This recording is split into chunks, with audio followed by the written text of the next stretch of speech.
ঠিক আছে, যেহেতু তুমি দীর্ঘদিন পড়াচ্ছ, তোমার পছন্দ মতো যে কোনো একটা টপিকের উপর একটা পাঠ দাও আজকে। আমার জন্য দেবো? হ্যাঁ, দেবো। দাদা বলে শুধু শুনতে আসো দাদা। ঠিক আছে, মানে আজকের বিষয়টা একটু বুঝে গেছে, আমি পরিষ্কার করে লিখে দিচ্ছি, ডেট তো দেওয়া রয়েছে, আমি বিষয়টা এখানে লিখছি, ঠিক আছে? ডায়েট, ডায়েট মানে খাওয়া দাওয়া সংক্রান্ত ডায়েট থাকবে।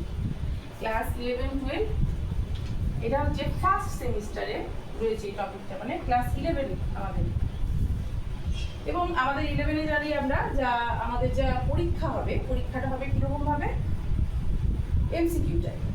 তো এমসিকিউ এর ভিত্তিতে আমি আজকে ডায়েটটাকে কিন্তু সেই পরিপ্রেক্ষিতে একবার করে বোঝাবো, একবার করে এমনভাবে আলোচনা করবো যাতে আমার এমসিকিউ গুলো মাথায় বসে যায়, যে অ্যাকচুয়ালি আমাকে কিন্তু বাস্তব ক্ষেত্রে আমাকে গিয়ে নম্বরটা তুলতে হবে, পরীক্ষায় আমাকে বসতে হবে, তাহলে কিভাবে আমার এমসিকিউ গুলো আস্তে আস্তে সলভ হবে আমি সেটাও চেষ্টা করি অবশ্যই। তাহলে দেখো, ধরো আমরা একটা কিছু ভালোবাসি, ধরো আমার ছবি আঁকতে ভালো লাগে, বা আমাদের কারোরই ছবি আঁকার দোকানে গেলাম, যা যা সরঞ্জাম দরকার বিক্রেতা আমাকে দিলেন, ব্রাশেস দিলেন, রং দিলেন, যত রকমের ক্যানভাস, রামজানি রং সমস্ত দিয়ে দিলেন। তাহলে তিনি আমাকে সরঞ্জাম সমস্ত কিছু দিয়ে দিলেন। তাহলে শিক্ষাক্ষেত্রে আমার সরঞ্জাম মানে উপাদান, শিক্ষাক্ষেত্রেও আমার কিছু উপাদান কিন্তু রয়েছে, তাই তো? কি কি? শিক্ষার্থী, প্রধান উপাদান, শিক্ষক, এই সমস্ত উপাদান রয়েছে। তাহলে উপাদান যদি শিক্ষাক্ষেত্রে এইগুলো হয়, তাহলে ছবি আঁকার ক্ষেত্রে যা যা উপাদান, এটা যদি মাথায় রাখি, যিনি আমাকে উপাদানগুলো দিলেন তিনি আমাকে কি করে ছবি আঁকতে হয় সেটাও শিখিয়ে দিলেন। মানে আমাকে প্রসেসটা বা টেকনিকটা বা মেথডটা কিভাবে আঁকবো, অয়েল পেন্টিং নাকি পেন্টিং, অবশ্যই এটার জন্য আমার কি দরকার, সময় দরকার, ধৈর্য দরকার, অভিজ্ঞ লোক দরকার, এক্সপার্ট দরকার। তাহলে ছবি আঁকার মতো বিষয় শিখতে গেলে এইরকম দরকার। তাহলে আজ যদি আমি একটা প্রাইমারি স্কুলে পড়াতে যাই, আমি শিক্ষক, ছোট ছোট বাচ্চাদেরকে তৈরি করছি, তাকে আমি কখনো শেখাচ্ছি ব্যাকরণ, কখনো ব্যাকরণে সন্ধি শেখাচ্ছি, যে প্রসেসে শেখাবো আমি যদি তাকে নামটা শেখাই বা গুণ শেখাই বা একটা সরল শেখাই বা একটা গল্প, একটা মজার গল্প বা ছড়া শেখাই, প্রসেসটা তো আলাদা হবে।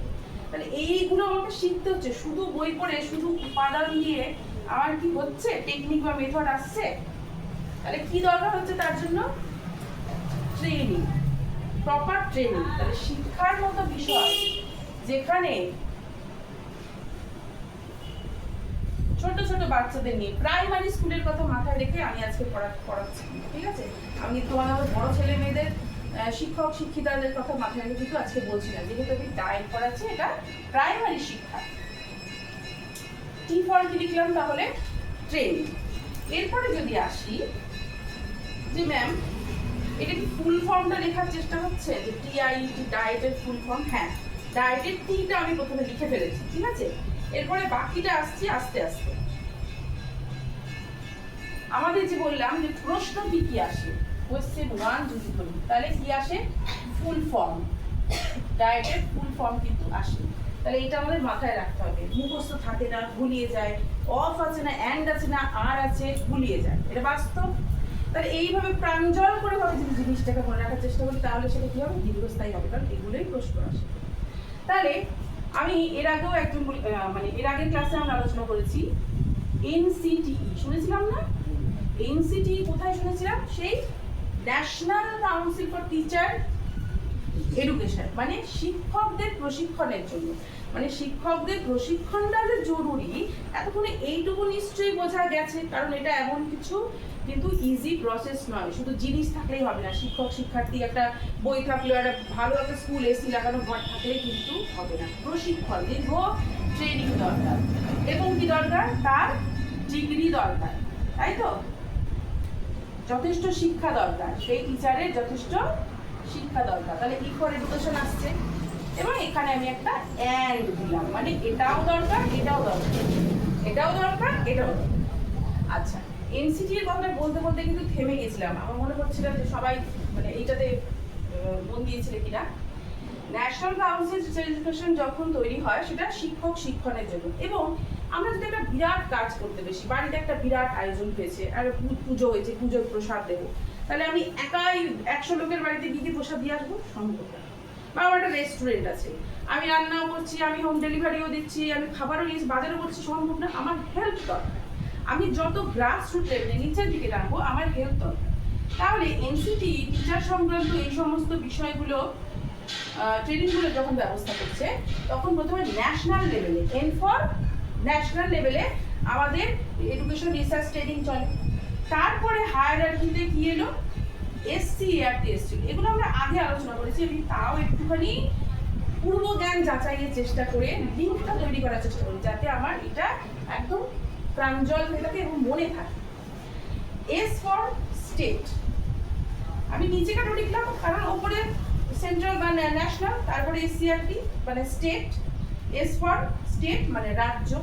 তাহলে রাজ্য স্তরে এবার এনসিইআরটি যে দায়িত্বটা নিয়েছিল টিচারদের ট্রেনিং এর ব্যাপারটা, সেটা প্রাথমিক স্তরে হোক বা হাই স্কুল স্তরে হোক, সেটা রাজ্য স্তরে কে নিয়ে নিল? তার হয়ে এসসিইআরটি, মানে যতগুলো রাজ্য আছে ততগুলো এসসিইআরটি।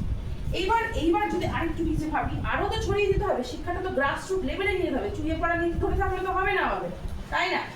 তাহলে গ্রাসরুট লেভেলে যখন নিয়ে যাচ্ছি, আরো নিচে কোথায় যাচ্ছি? স্টেটের পরে কি ভাবতে পারি? অবশ্যই ডিস্ট্রিক্ট, তাই তো? মানে ডিস্ট্রিক্ট অর্থাৎ জেলা। মানে এই যে হায়ারার্কিতে কেন লিখলাম? তাহলে ডি ফর কি চলে এলো? তাহলে এটা আমার মনে থাকবে ডি ফর, এটা আর ভুল হবে না তো? ডিস্ট্রিক্ট। এইবার আইটা কি থাকে বলো তো? এর আগে কিন্তু আমরা মোটামুটি 5 নম্বর চ্যাপ্টারে কিন্তু আমরা এটা পড়েছি, আই ফর ইনস্টিটিউট পড়েছি। এখানে আমি কিউ কেন লিখেছি বলো তো?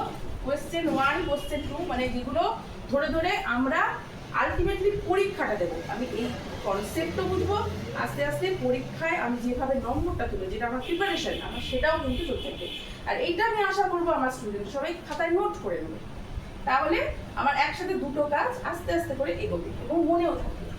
তাহলে ডিস্ট্রিক্ট লেভেলে হয়ে গেল diet, district dash education and training. এবার ইনস্টিটিউট, আই ফর ইনস্টিটিউট।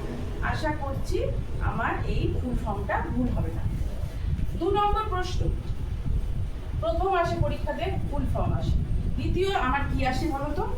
এই জায়গাটা থেকে আমাদের কিন্তু একটা প্রশ্ন আসার সম্ভাবনা থাকে। এটা আমাদের খুব ভালো করে বুঝে নিতে হবে যে এরকম ভাবে এমসিকিউ দেয় যে লেভেল অনুযায়ী বা উচ্চ স্তরে বা নিম্ন স্তরে সাজানো, তখন আমাদের কিন্তু এই জিনিসটা মাথায় রাখতে হবে যে আগে এনসিইআরটি যে কাজটা ন্যাশনাল লেভেলে করছে, স্টেট লেভেলে এসসিইআরটি করছে, ডিস্ট্রিক্ট লেভেলে ডায়েট করছে, তারপরে কি করছে বলতো? হেলথ কি করছে? Through DR district resource unit, ছোট ছোট। তাহলে এই হায়ারার্কিটা আমাদেরকে একটুখানি কিন্তু মনে রাখতে হচ্ছে। এবার আমি বোর্ডটা ক্লিন করব, আর সাথে সাথে এই ডায়েটের কনসেপ্টের শুধু ফুল ফর্মটা আরেকবার দেখে নেব, district institute of education and training. এবার ইনস্টিটিউটটা আমরা এর আগে 5th নম্বর চ্যাপ্টারে কিন্তু পড়েছি। সেখানে আমরা দেখেছি শিক্ষার বিভিন্ন সংস্থাগুলো, সেই সংস্থাগুলো কি ছিল? পরিবার ছিল, ধর্মীয় সংস্থা হতে পারে, স্কুল হতে পারে, আবার কি হতে পারে? খেলার দল হতে পারে। আমি বিভিন্ন রকম জায়গা থেকে বিভিন্ন রকম শিক্ষা পাই, ফর্মাল, নন ফর্মাল, ইনফর্মাল। কিন্তু আমি যখন ডায়েট আলোচনা করছি বা এনসিইআরটি আলোচনা করছি বা এসসিইআরটি, মানে আমি যখন টিচার্স ট্রেনিং এর কথা আলোচনা করছি, আশা করছি এটা আমরা বুঝতে পেরেছি যে এইখানে আমরা শুধুমাত্র ফর্মাল এডুকেশন নিয়েই কথা বলছি, যেখানে আমার ডিগ্রি আছে, যেখানে ট্রেনিং আছে। এই এডুকেশনটা ডায়েটটা তাদের জন্য অবশ্যই টিচার্স এবং হেড টিচার্স। প্রাইমারি স্কুলে হেডমাস্টার বলা হয় না, প্রাইমারি স্কুলে যিনি সর্বাধ্যক্ষ থাকেন তাকে হেড টিচার বলা হয়, ঠিক আছে? আমি পুরো কনসেপ্টটাই বলেছি, ডায়েটের কনসেপ্টটাই আমার আসবে টিচার্স এবং হেড টিচার্স প্রাইমারি স্কুল, প্রাথমিক শিক্ষার ক্ষেত্রে আসবে। এদেরকে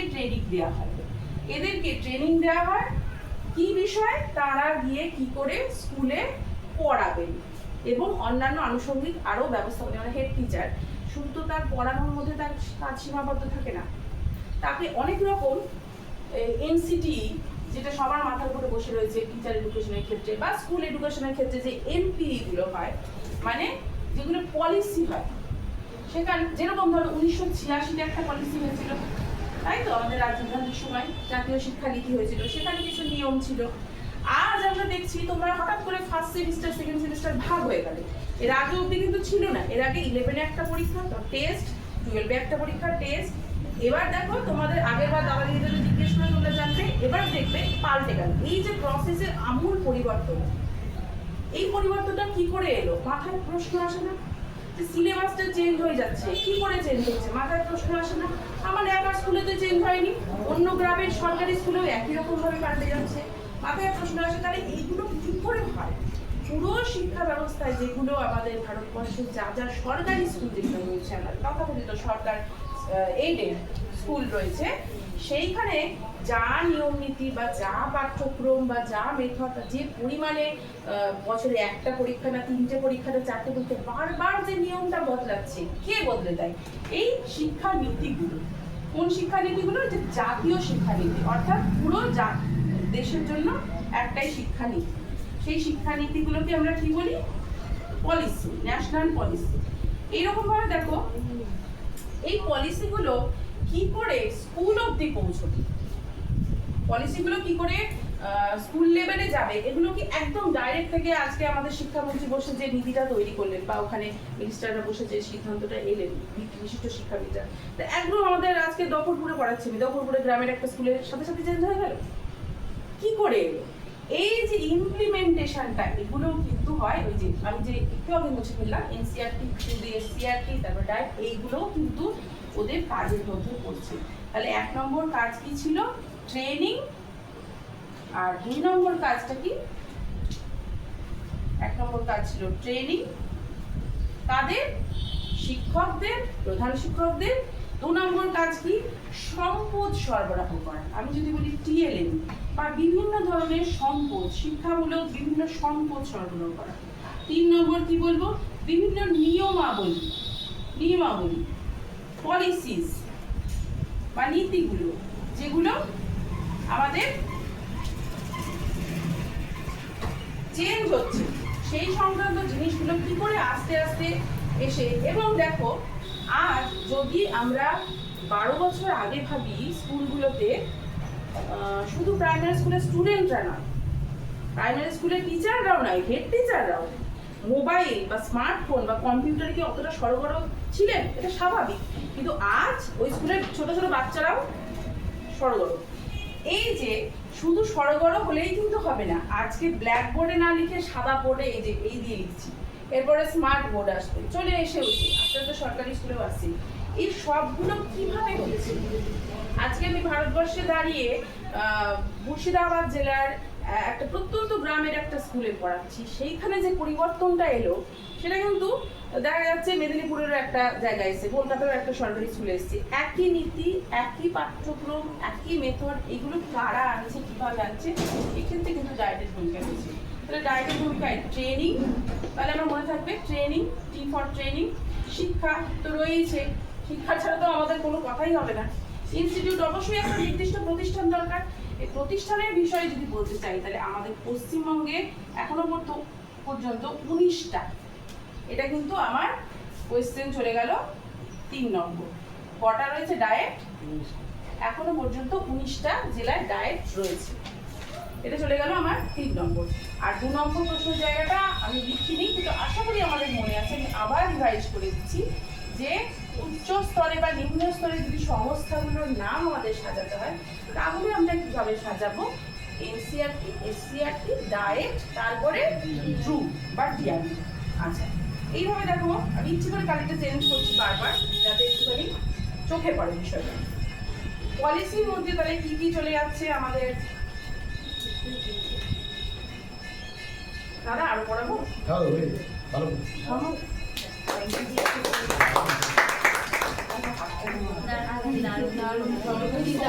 মনে পড়ছে না কি কি ছিল, কি করে ফাংশন গুলো মনে নেই। তারপরে উদ্দেশ্য আছে বোধহয়, এই মানে ওই ইনস্টিটিউটে ওই 7 জন লেকচারার, 14 জন এরকম কিছু একটা আছে না? একজন হেড টিচার, PTTI এগুলো করা হয়েছে। এটা